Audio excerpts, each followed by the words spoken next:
Bien, bienvenue dans ce premier dossier du soir dans Kinshasa Direct. Université de Kananga inaugurée, une avancée nationale, mais à quel prix? On en parle avec Isaac Mukendi, bourgmestre de bourgmestre adjoint. Oh là là, oh là là, oh là là, oh là là, là. Comment s'est passé ça? Bourgmestre adjoint de Limité. Bonsoir, bienvenue à vous. Bonsoir, M. Gaëtan, et merci de me convier pour ce tout premier numéro de l'année. Ouais. Pour moi, c'est un honneur que de venir répondre à votre invitation et j'en profite pour présenter mes voeux le meilleur à tous les jeunes Congolais à travers la République, disséminés partout, j'allais dire particulièrement ceux qui sont dans les zones occupées actuellement par la rébellion et Plus d'une année déjà. Et ils méritent aussi toute notre attention, mais aussi les Débonalois que je salue aussi et notre population délimitée qui nous suit en ce moment et nous profitons pour les présenter les vœux meilleurs pour cette année 2026. À Limité où il n'y a pas une belle, je dirais, une université qui répond aux standards internationaux apparemment. Les universités privées, il y en a un peu plus.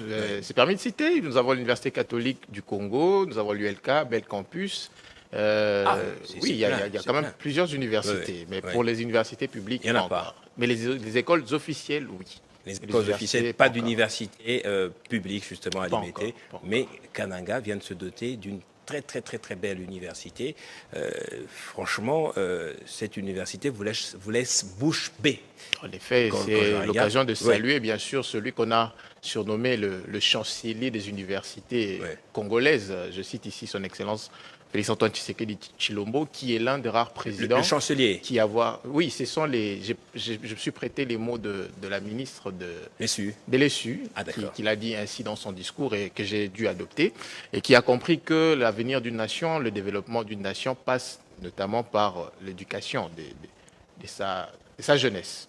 Et cette éducation passe notamment par les universités qui aujourd'hui représentent beaucoup pour la constitution du Congolais de bonne qualité, l'élite congolaise dont on se vante, dont on veut avoir. Et pour l'avoir compris, aujourd'hui nous avons bien sûr cette université qui naît dans ma province, parce que je suis du Kasaï central, et je suis le plus heureux que de voir ce joyau fleurir au beau jour. Ça vous a fait quoi personnellement, justement, quand vous avez vu pour la première fois ces images? Larmes parce que en 2021, j'étais à Kananga. J'ai fait un court séjour là-bas, mais ça m'a quand même permis de circuler à travers la ville, du moins dans la ville, et l'état dans lequel se trouvait la ville. Et en tout cas, ça m'avait beaucoup percé le cœur. On a comme l'impression que c'était une province oubliée, alors que la province du Kasaï central fait à peu près 6 fois la province de Kinshasa, la capitale. Donc vous comprenez l'immensité et les défis réels que représente cette province, qui d'ailleurs est au centre. Et c'est une province historique. Moi, je me pose la question, pourquoi est-ce que plusieurs années avant, on n'y avait pas pensé?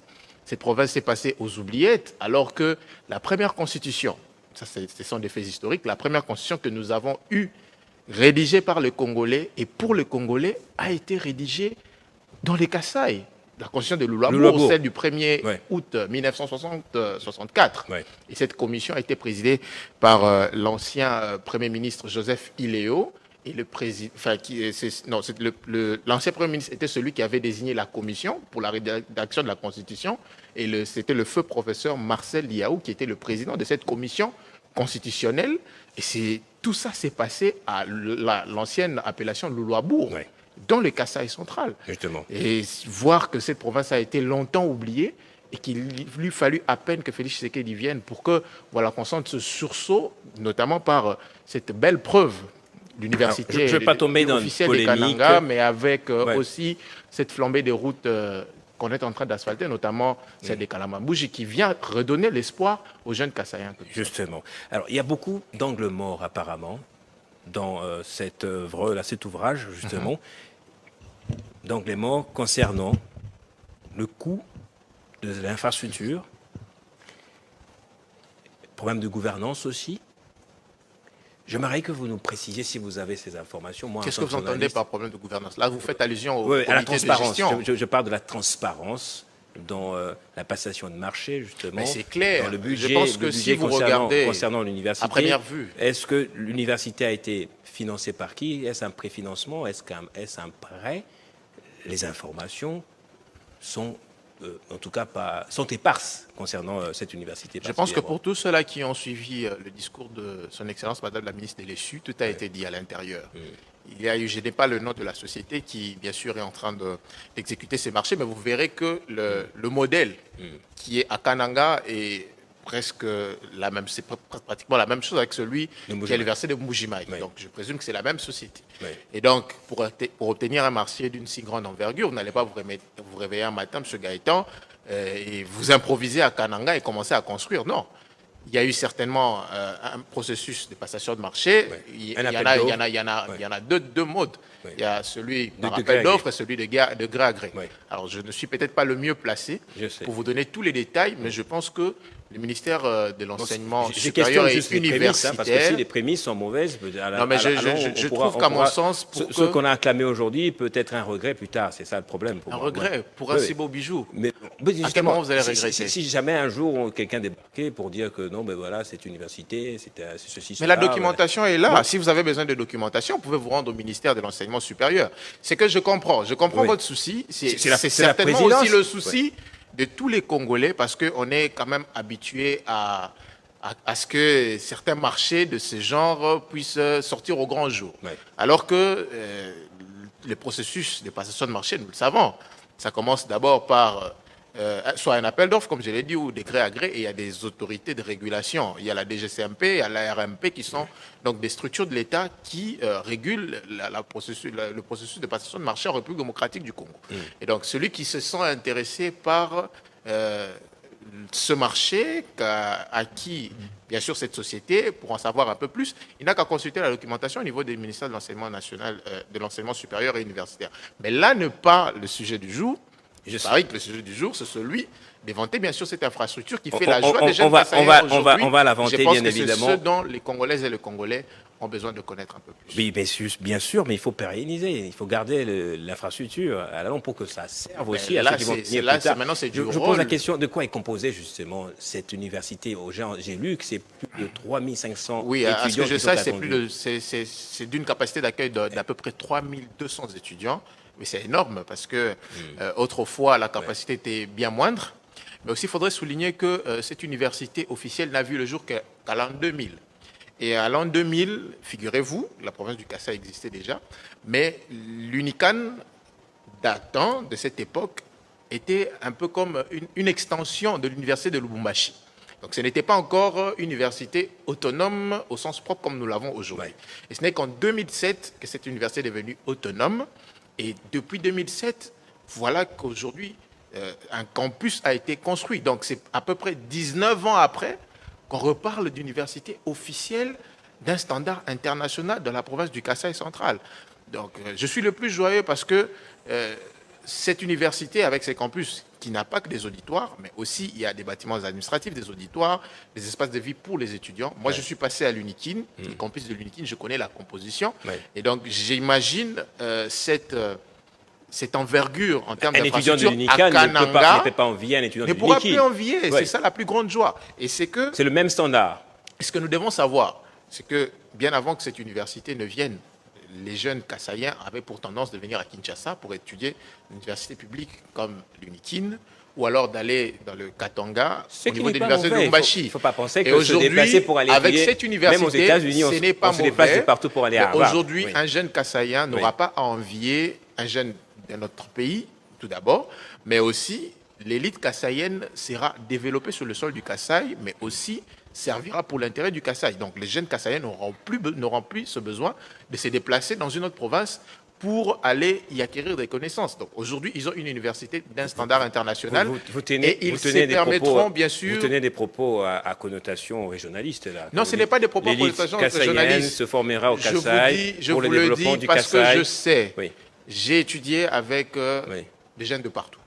Où? À l'UNIKIN, particulièrement, qui disent que si nous quittons nos provinces, ils sont tous congolais, je n'exclus pas le fait qu'ils soient congolais, mais si nous quittons nos provinces à l'intérieur pour venir ici à Kinshasa, c'est parce qu'il n'y a pas d'université d'une si grande renommée ou d'une si grande envergure comme celle que nous avons aujourd'hui. Et donc, le plaisir, c'est que les jeunes qui pouvaient faire cet exode, moi j'appelle ça exode juvénile, donc quitter le Kasaï pour venir à Kinshasa pour étudier à des milliers de kilomètres éloignés de leur famille ou de leur milieu de vie naturel, pourront se voir acquérir le même standing de formation qu'à Kinshasa, au Kasaï, s'y développer et servir pour l'intérêt de la communauté où ils vivent, où ils grandissent. Mais n'empêche qu'ils circulent à travers la République. Seulement ce que je veux vous faire comprendre, ce n'est pas tout le monde qui quittera le Kasaï pour venir à Kinshasa ou vice-versa. Et donc, les mêmes conditions qui se vivent à Kinshasa, pourquoi les Kassaïens n'en profiteraient pas? Pourquoi pas seulement aussi tous les autres Congolais? Parce qu'on parle de l'UNICAN, mais il y a aussi ce besoin à l'Équateur. Le chef de l'État l'a annoncé aussi lors de Je crois que c'était l'une de ses promesses de campagne électorale. Lors de sa tournée, il a dit... Mais c'est au Kasaï, justement, qu'on a vu l'université sortir de terre rapidement, alors qu'il avait promis à l'Équateur. Avant, c'était l'université d'Mbujimai, les autres provinces. Mais ça devrait réjouir les uns les autres, parce que les autres provinces se frottent les mains. Et non, on ça commence viendra. à se dire, si ça vient pas, c'est un processus. Si ça vient pas, cette belle œuvre risque d'être mal interprétée plus tard. Oui. Je vous signale, Monsieur Gaëtan, Oui. que le président Tshisekedi, on doit se le dire, il est d'origine kassaïenne. Oui. Nous sommes à son second mandat. Oui. D'aucuns pourraient penser qu'il aurait dû commencer ses premières actions dans les Kasaï. C'est l'interprétation qui faisait de partout. Que voilà, les Kasaï est oublié alors qu'il y a un Kasaï à la tête du pays, ainsi de suite, et que la première pensée devrait être celle du Kasaï. Par cette action, moi, je comprends ce nationalisme que revêt notre président. C'est vrai qu'on dit que la charité bien ordonnée commence par soi-même. Il n'a pas voulu commencer par soi-même, commencer ailleurs, parce que s'il faudrait parler de réhabilitation, il y a notamment l'Université pédagogique nationale qui a été très récemment réhabilitée. Il y a aussi l'UNIKIN, mais il y a aussi d'autres universités à travers le pays qui ont connu une réhabilitation. Et ici, on parle de construction d'une toute nouvelle université à son second quinquennat. D'aucuns pourraient penser qu'il avait oublié les Kasaï, ou d'aucuns penseraient qu'il devrait commencer par le Kasaï parce qu'il est originaire de là. Mais aujourd'hui, contre toute attente, Félix Tshisekedi a toutefois réalisé sa promesse de campagne, mais aussi, je plaiderais pour que cette vision s'incarne dans d'autres provinces, notamment dans la province de l'Équateur, où d'ailleurs il a dit haut et fort que cette province devait aussi connaître des infrastructures d'éducation, notamment une université, et cela est à voir dans les tout prochains jours. C'est un ouvrage, en tout cas apparemment solide, mais beaucoup se posent déjà la question de savoir quelle stratégie, quel modèle économique à la fois de gestion faudrait-il mettre en place pour que, même après 10 ans, cette infrastructure ressemble à celle qu'elle a été depuis son inauguration. Eh ben là, c'est du rôle du comité de gestion. Oui, on réfléchit, le chef de l'État a posé, parce que bien sûr, quand on laisse ça à la charge d'un comité de gestion qui dépend directement du gouvernement, donc des agents de l'État, regardez bien comment est-ce que toutes ces infrastructures publiques sont gérées. Modèle? Je ne sais pas, j'essaie de réfléchir. Si ce n'est pas la privatisation, je parle de l'entretien peut-être, du bâtiment. Non, mais l'entretien, c'est du rôle du comité de gestion. Oui. Aujourd'hui, nous le savons, c'est textuel, ce n'est pas une invention. Je ne l'ai pas inventé, vous non plus, encore moins le président Félix Tshisekedi. Nous savons tous que le comité de gestion est désigné par l'autorité de tutelle. Et donc, il reviendra à l'autorité de tutelle à faire la meilleure sélection possible pour que le comité de gestion qui y sera, ou du moins pour ceux qui y sont maintenant, continue à pérenniser ces acquis-là. Parce qu'avoir une université d'une si grande envergure dans un milieu rural, parce que c'est le site même qui a servi pour la construction de l'université, c'est dans un village. C'est vraiment un peu distant du centre urbain. Donc vous comprenez ce besoin de vouloir valoriser le milieu rural. Et donc cette université est plantée à cet endroit. Il reviendra maintenant au comité de gestion, avec bien sûr toute l'intelligence qui rôdera autour, de préserver ces bijoux pour le bien de la jeunesse kassaïenne, mais pour aussi les biens de tous les Congolais, parce que vous avez dit ici que cette université est certes construite dans le Kasaï, mais ne servira pas que pour la formation de jeunes kassaïens. Ben vous avez ceux qui sont à Kinshasa, que ce sera pour l'intelligentsia kassaïenne, justement. Oui, à première vue, parce que c'est dans leur province.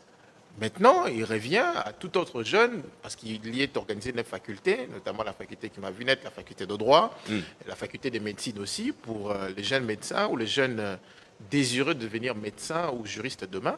Eh bien, ils peuvent aller obtenir des inscriptions là-bas. Et donc, la responsabilité, pour revenir à ce que je disais, est entièrement au comité de gestion pour que ceux-ci puissent préserver ces bijoux et pérenniser cet acquis, parce qu'on n'aura pas de Félix Tshisekedi dans 50 ans.